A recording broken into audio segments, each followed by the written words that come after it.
Well, I was in Texas all of last week, and during the summer in Texas, one of the favorite pastimes when it's hot is to get some friends and to each get in an inner tube and float down the Guadalupe River.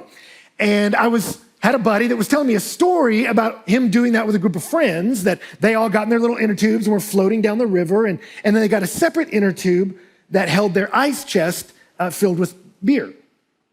And so they were heading down the river, just enjoying visiting with each other, lazily floating along, and they didn't even notice they were approaching some rapids.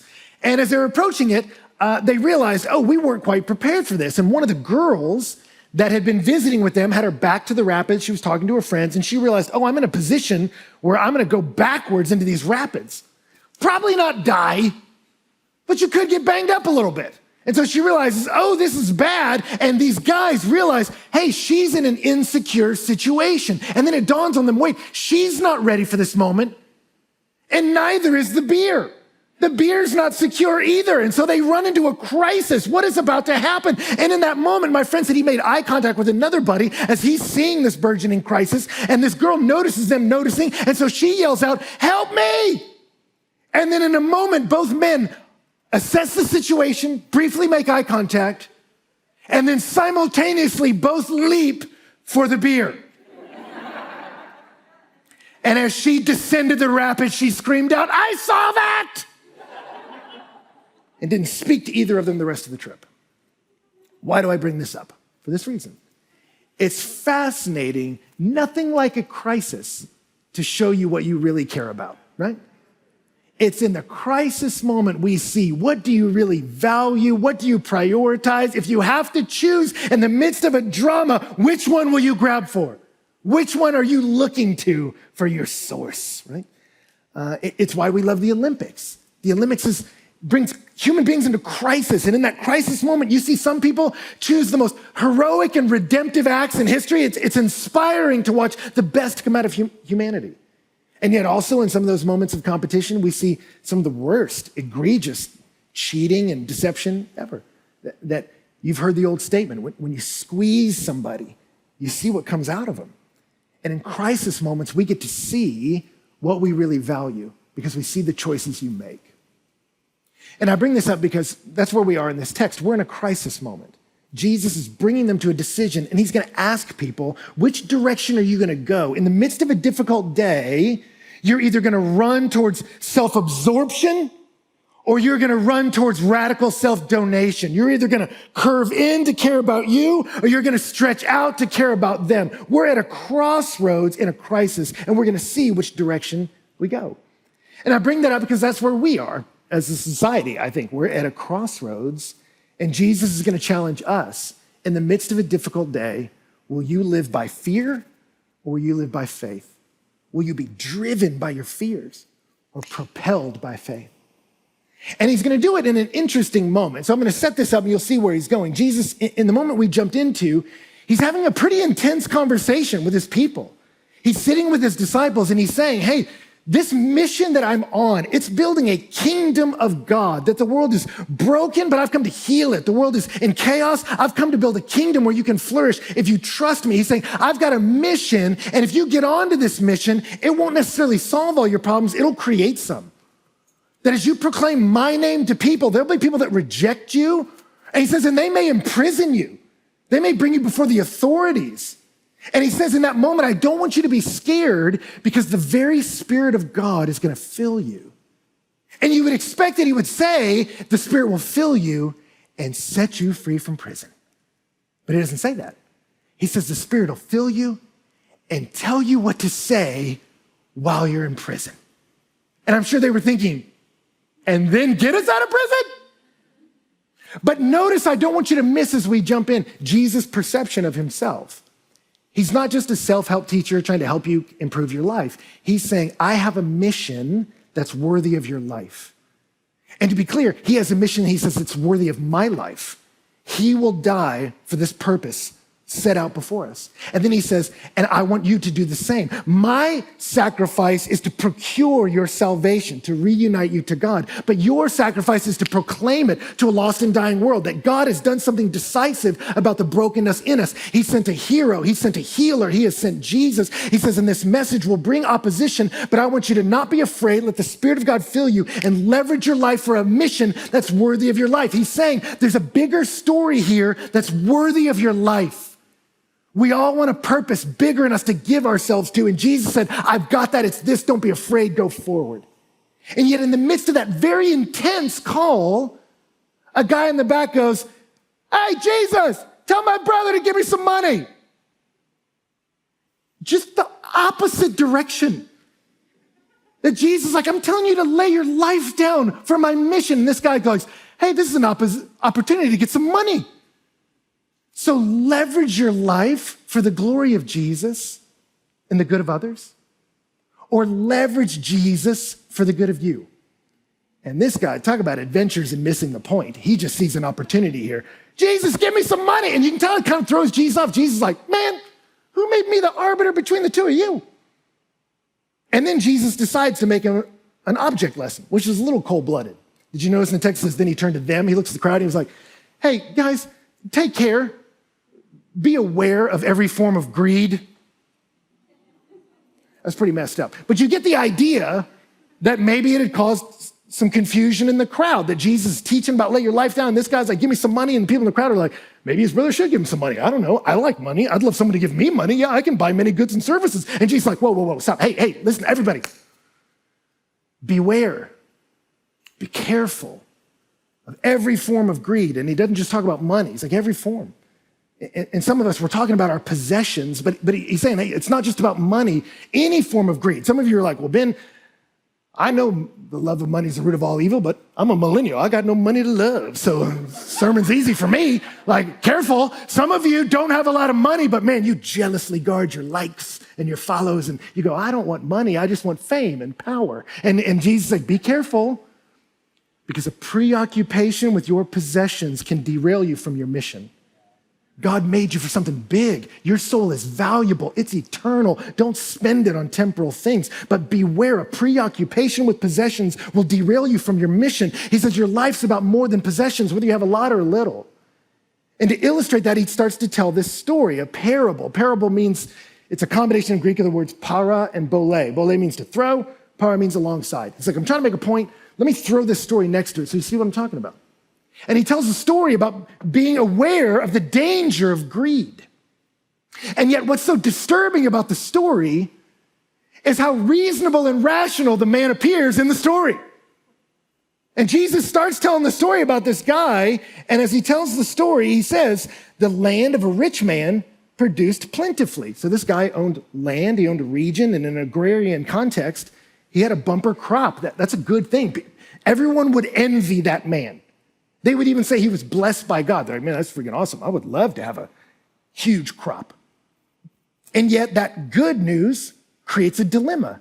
Now, what do I do with the excess? This guy is experiencing the problem. The more crops we come across, the more problems we see. He's like, oh man, what do I do now with all these crops? He's got a good but real problem. What do I do with the excess? And so in verse 17, he's thought to himself, what shall I do? I have nowhere to store my crops. And he comes up with a solution. He says, I'll do this. I'll tear down my barns and I'll build larger ones, and there I will store all my grain and all my goods. One commentator said this, thus far the man is an exemplary model of forward thinking, practical wisdom, and readiness for decisive action.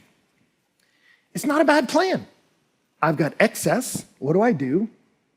I expand my storage capacity.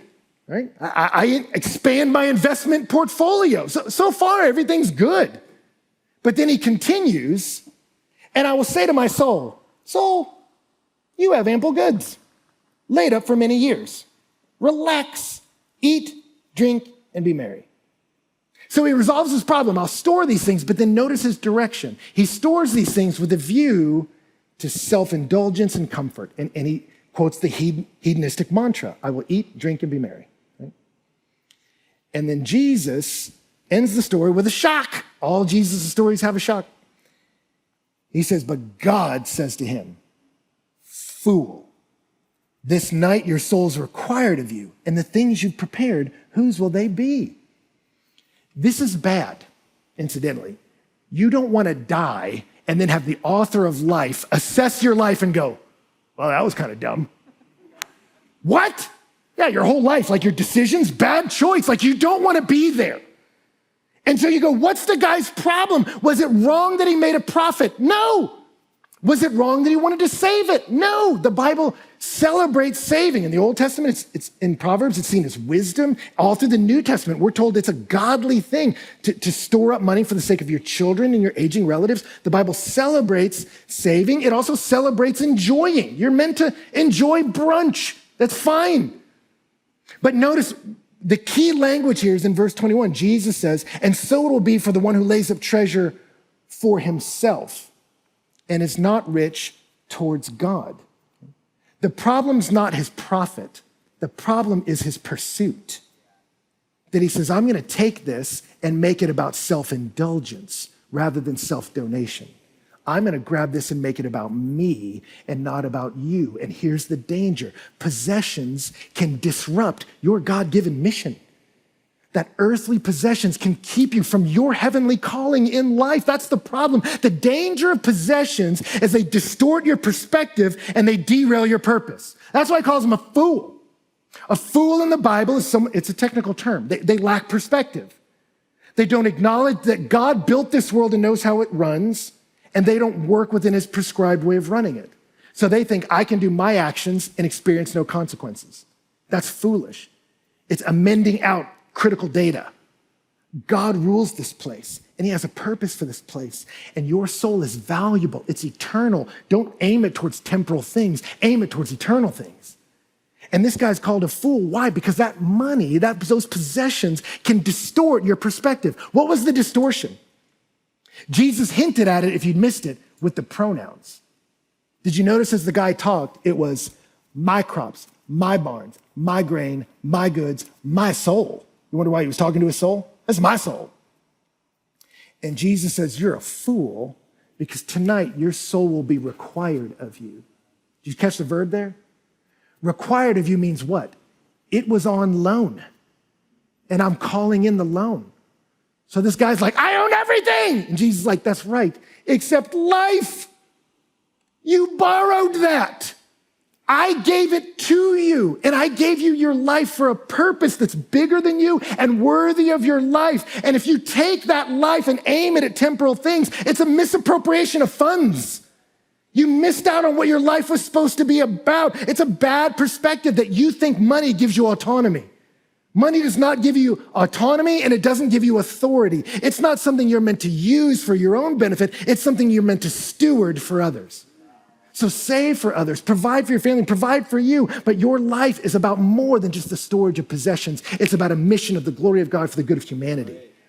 He says, I don't want you to miss out on your big mission because you got distorted by possessions. It's a bad use of life. The earth is the Lord's and all it contains, the world and those who dwell in it, for he founded it upon the seas and he established it upon the waters. It's his, and we're meant to be stewards of it. So my kids and I, we just started reading The Hobbit. Harry Potter's done, The Hobbit's in, and we obviously haven't gotten to The Lord of the Rings, but if you've read Lord of the Rings, there's the steward. Do you remember the steward of Gondor? And what's his job? It's to manage the kingdom until the rightful king comes to take his place. What a great job. What an honor. You get to manage a kingdom until the king comes. But what happens? The steward kind of likes being in charge. He likes the chair. He likes the food. He starts to indulge in it. So when the king comes, he doesn't want to see the king. He doesn't want to hear the king. He doesn't care about the perspectives of the king. He just wants to indulge himself. And as you're reading it, or let's be honest, watching the movies, you dislike him. You're like, what's this guy's problem? You don't own this place. This isn't your kingdom, bro. This isn't your life. You're the steward. You're supposed to steward these resources for the sake of the king. Don't miss the king because you're absorbed with yourself. Oh, I get it. Okay, I get it. I get it. It's a big object lesson. The Bible calls us stewards of resources. We don't, in an absolute sense, own absolutely anything. God does. And he says, I've given you a life, and I've given you a purpose, and I'm going to provide, and I want you to chase it. But be careful. Don't let possessions derail you from your mission. Your soul is valuable. Don't take your eternal soul and just aim it at temporal resources. They're good gifts. They're a bad God. It's interesting. I mentioned here in DC 2 weeks ago about playing board games with my kids, and we started playing Monopoly, which just felt bad as a parent to explain it. They're like, what's the point of the game? And I'm like, well, in your relentless pursuit of wealth, you crush the rest of your family. And then I was like, that just feels bad. So on vacation, we switched to the game of life. I don't remember, played life. Life, you get a job and you get a family and you buy a house and you manage money and then you kind of move along the board of life and life happens to you, right? Which incidentally has changed. When I played life growing up, life was hard. Because you moved along that board, it's like, hey, oops, you lost a kidney, $50,000. Like, oh, a car wreck, your car costs this, oh, your house on fire. It's like, life is a hard place, survive. If you made it to the end with anything, that was amazing. They revamped it. My kids were like, I won the Pulitzer Prize. And like, you wrote a best-selling book. I'm not making this up. Like, everyone ended with millions of dollars. And I was like, kids, life is not teaching you about life. Not all this special. But they're asking me, so what's the point of the game of life? I was like, well, the point of the game of life is whoever gets to the end with the most money wins at life. And I'm like, no, that's called a fool. That you stored up possessions and you're dead. You're made for more than that. So Jesus isn't reaching for your wallet, he's fighting for your heart. He's saying your soul's valuable. Don't spend it on things that are gonna fade. That's foolish. We're meant to live for bigger things than this. And it's interesting because America is the most generous nation on the planet. Just a World Giving Index sees that. We live in a generous country. It's amazing. We're number one in that. It's awesome. But studies are coming out, and Indiana University has a school of philanthropy. They released a report last month called The Giving Environment, Understanding Pre-Pandemic Trends in Charitable Giving. And they noticed like America is still on top, but there's a disturbing trend that for the first time in history, less than half of Americans give to charity at all. That's historic. Since they started doing this in the year 2000, it was always in the high 60%. Now we're under 50%. But less than half of Americans give to anybody. And the amount of money all of us give is less. And they said some of this kickstarted during 08 and 09, the recession and difficulty financially. They're like, but the disturbing trend is over the next decade, even as the economy recovered, our generosity didn't. That something about fear has caused us to curve in rather than by faith extend out. And that's a concern for me. It's a concern for us. And again, I don't have any control over where America goes, and I don't really have any control over where you go, but I don't want us to miss what God has for us out of fear. We're meant to live out of faith. And some of you may say, well, Ben, I don't have a problem of how do I build bigger barns? That's not what I'm dealing with. I'm dealing with, am I just gonna survive off a bag of Bisquick this month? I mean, I get that some of you are like, that's where I'm at. I don't have this excess to deal with. But I've been thinking all week about the Kennedy Center here in DC, the Kennedy Center. In the 1970s, their gift shop brought in $400,000 a year. $400,000 a year earned by the gift shop at the Kennedy Center, which is great. Only problem was $150,000 a year was being embezzled. That's a problem. Over a quarter of the money is going out the door.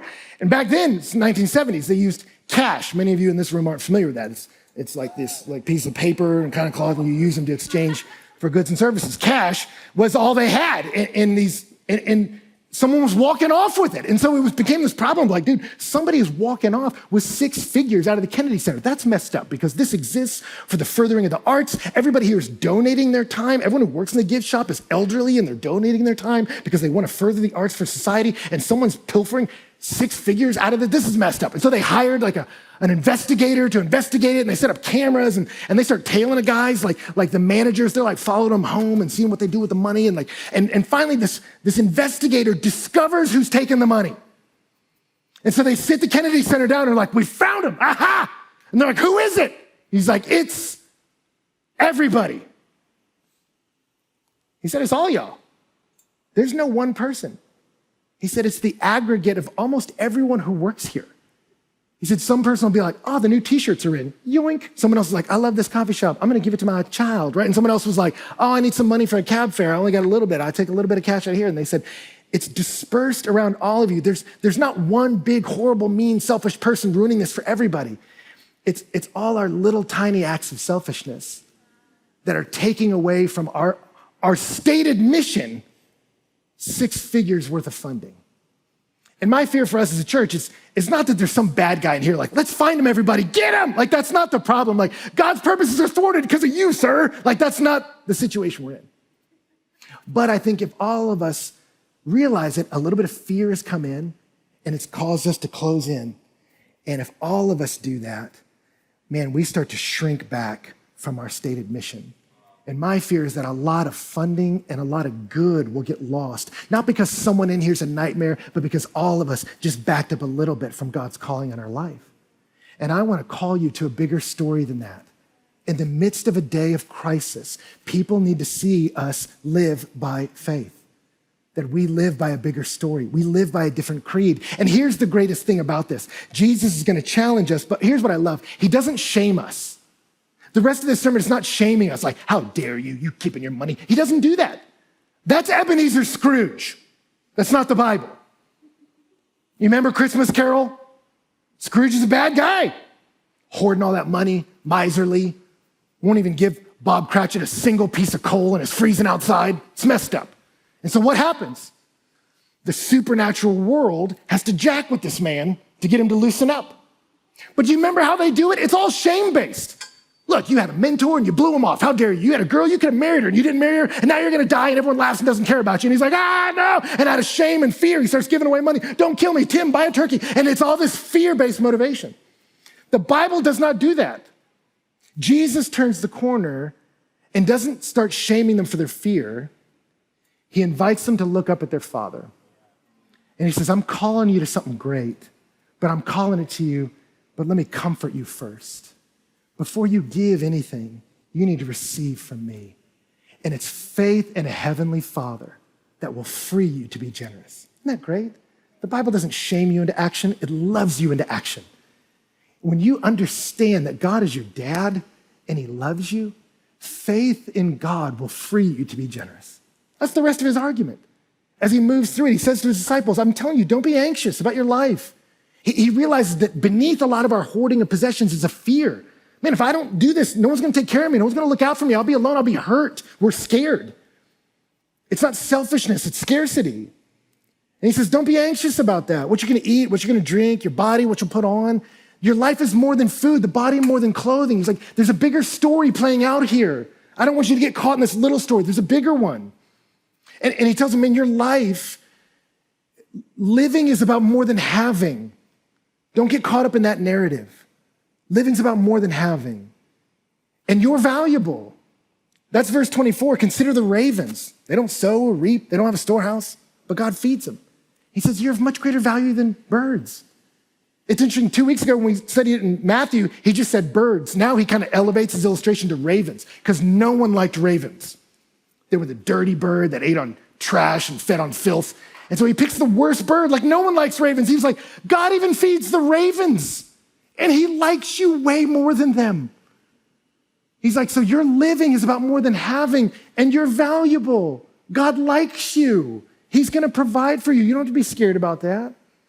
And then he gets practical and says, and worrying, that's a worthless activity.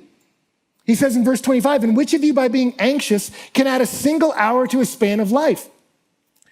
Statistically speaking, worrying doesn't add a single hour to your life. It actually takes some hours off your life, right? Many of us are going to physically live less long because of hypothetical problems in our life. You know that, right? I mean, that's a disturbing trend, that some of us are gonna die sooner in real life because of hypothetical problems. And he says, it's not gonna add to your life to worry. It's not of benefit to you.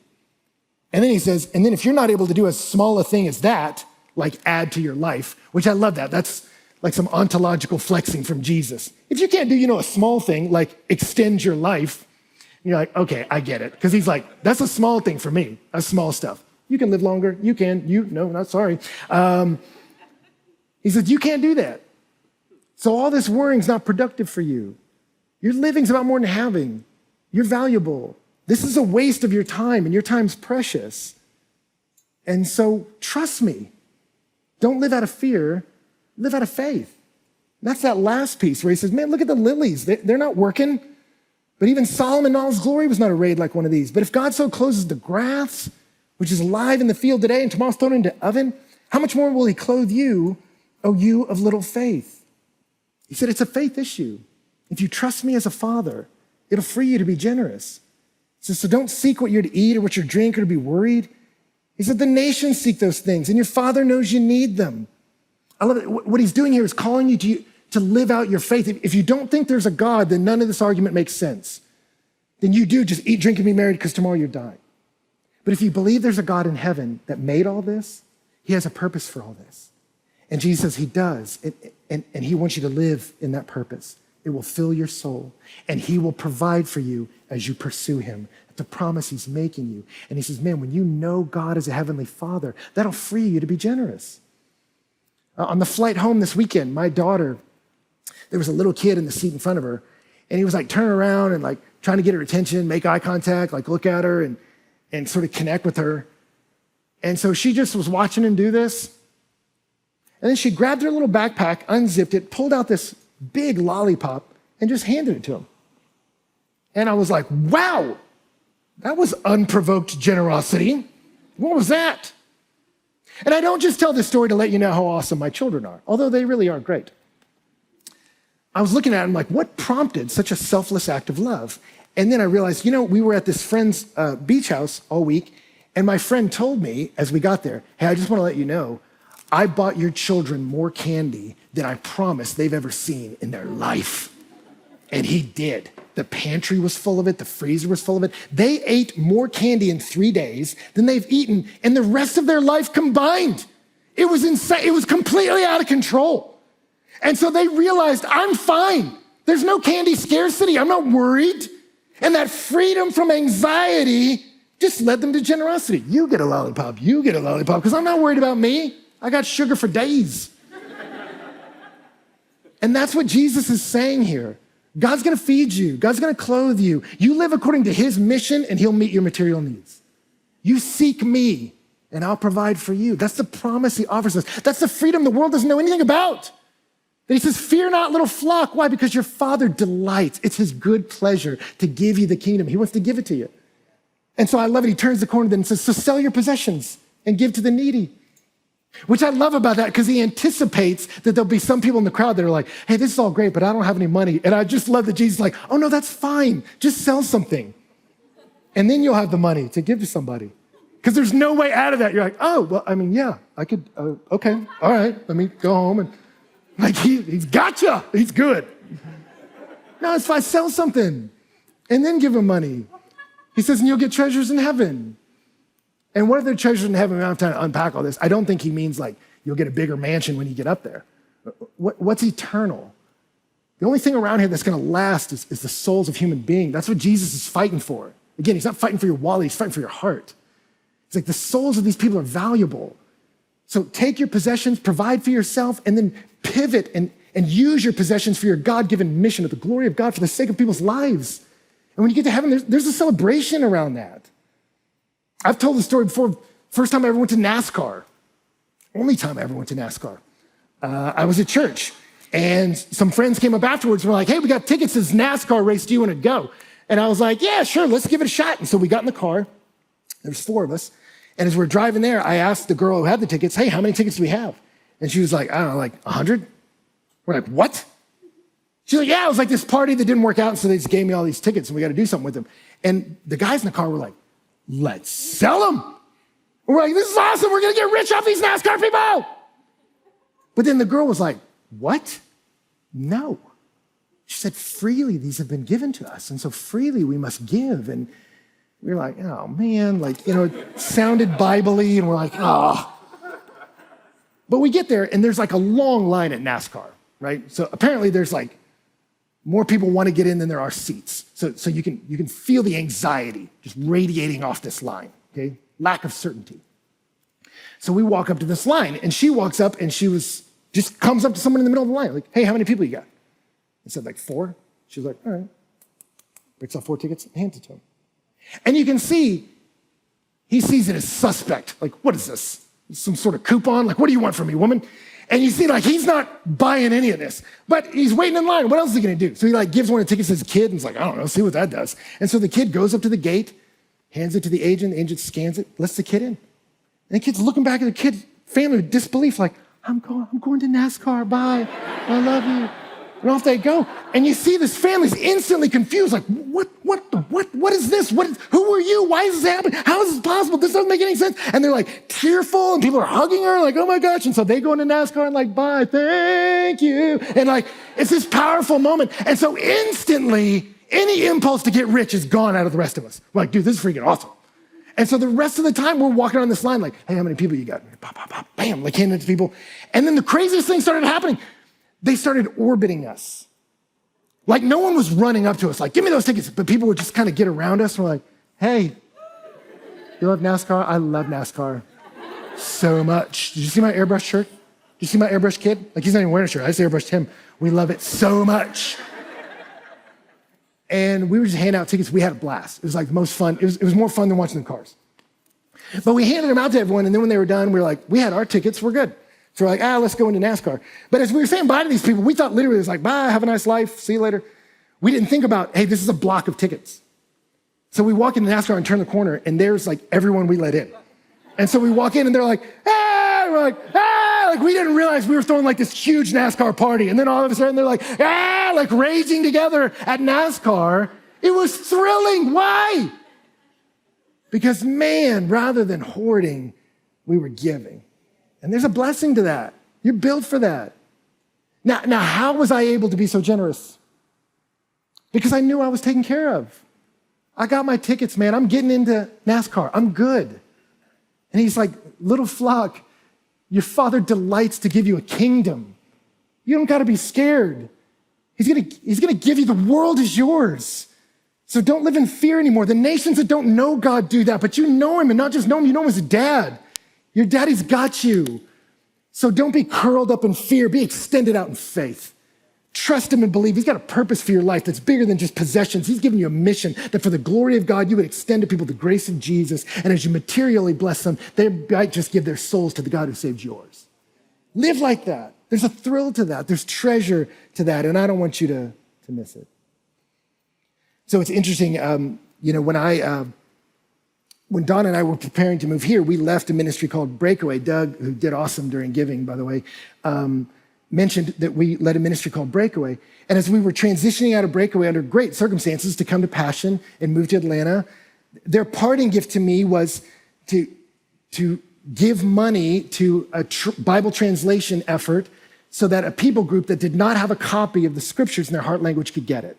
It's one of the coolest gifts anyone ever given me. They're like, we're going to pool our resources, provide a translation of the Bible so people can hear the word of God in their heart language because you exist. It's like super cool. And so we moved to Atlanta and we're preparing to launch. And while we were in Atlanta, the Bible came in the mail.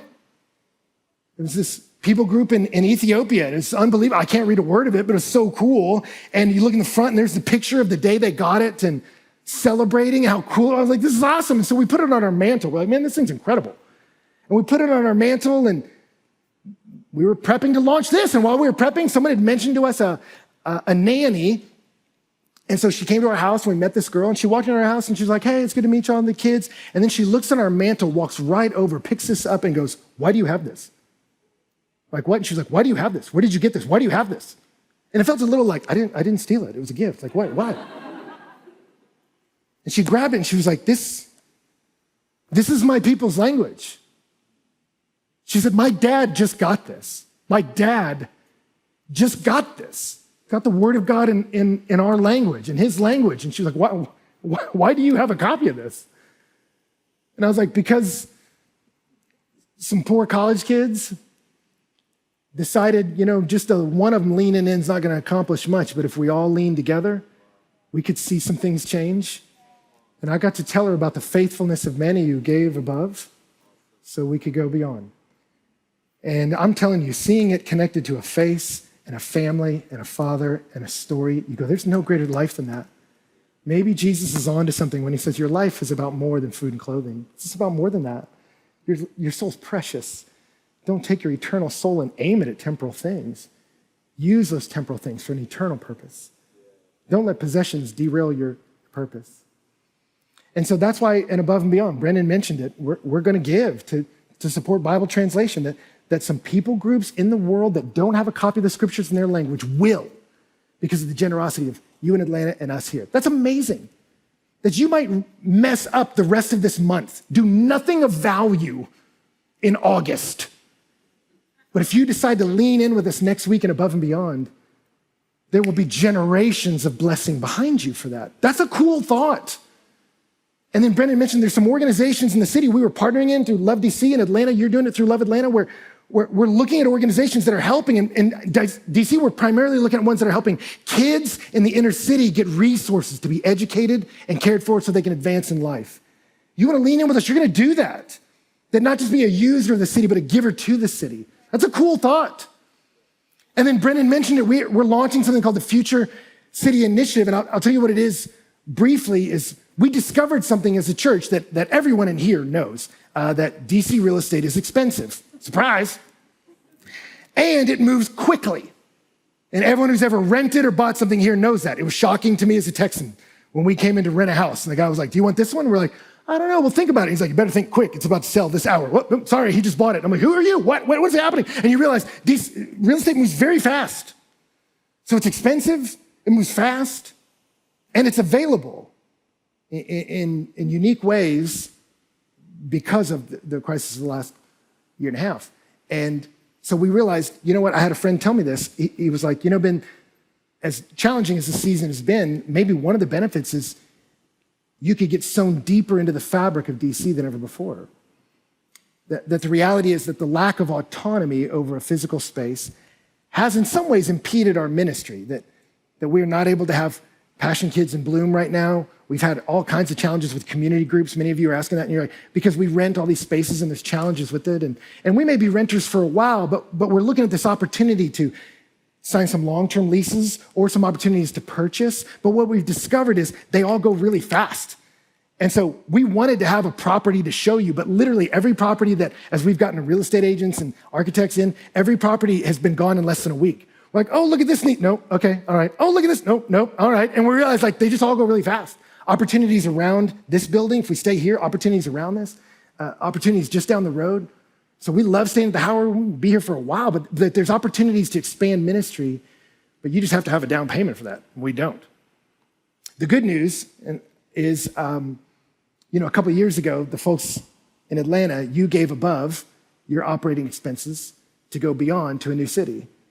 And Brendan mentioned it earlier, we're sitting in the beyond. This church exists because of the faithfulness of that crew on the other side of that screen. It's pretty awesome. Pretty cool. Here's the other cool thing. We now pay our own bills. That's right, son. Yeah, we are self-sustaining here in DC. We made it, all right? And kids are growing up and just making decisions. It's so great. So we can sustain this. But we don't think God's called us to just sustaining. He's called us to advance. Yeah. And as we look at opportunities in front of us, we're like, well, we're going to have to pool up some resources to have a down payment ready to expand kids' space, opportunities to serve in the city, things like that. So we'll have more details in the world ahead, but we just want to know for this above and beyond, we're asking, we're going to serve the world, we're going to serve our city, and then can we pool up some resources so by the grace of God, we could make a move on a space that we could use for the community. And we want to do that. And so that's coming, and thank you for everyone that's leaned in to make that possible and is going to lean in next week. And I'm just excited about the possibilities God has as we decide to just go a different way. The world is worried, but we know our Father, so we can have faith. That's the life you want to live. That behind me is not a wake of people I stepped on. Behind me is a wake of people I blessed because I exist. But let me encourage you again, before you give anything, you need to receive first. That Jesus says our generosity is fueled and resourced and prompted by the generosity of a Father, who when he saw our brokenness, he didn't recoil. He sent his precious Son. And Jesus embraced all manner of inconvenience for us. He didn't have to, but he said, this mission is worth my life, and I will lay down my life to absorb your sin, to absorb your shame, to absorb your brokenness, to take it on the cross, that he who knew no sin became sin for us. He was buried in the grave. And then he rose victorious. Your sin, your shame, your mistakes don't need to define your future, but faith can define your future. And I want to give you a new heart and put my very spirit inside you, that he will move you to obey my decrees, that you can be released from the tyranny of fear and propelled by the fuel of faith to live a life with a wake of blessing behind you. Zacchaeus was a man that was curled up in his love for money. But when Jesus came to him with generosity and kindness, Zechariah said, well, then I want to leverage my gifts and my possessions for the souls in my city. So friend, before we ask for any money from you next week, we want you to know the grace of Jesus Christ. That's what we want, more than anything else, that you'd know him. Because our Savior has the power to add not just an hour to your life, but add eternity to it. In the presence of a Father who loves you, in the presence of a King who wants to give you the kingdom with the freedom we long for.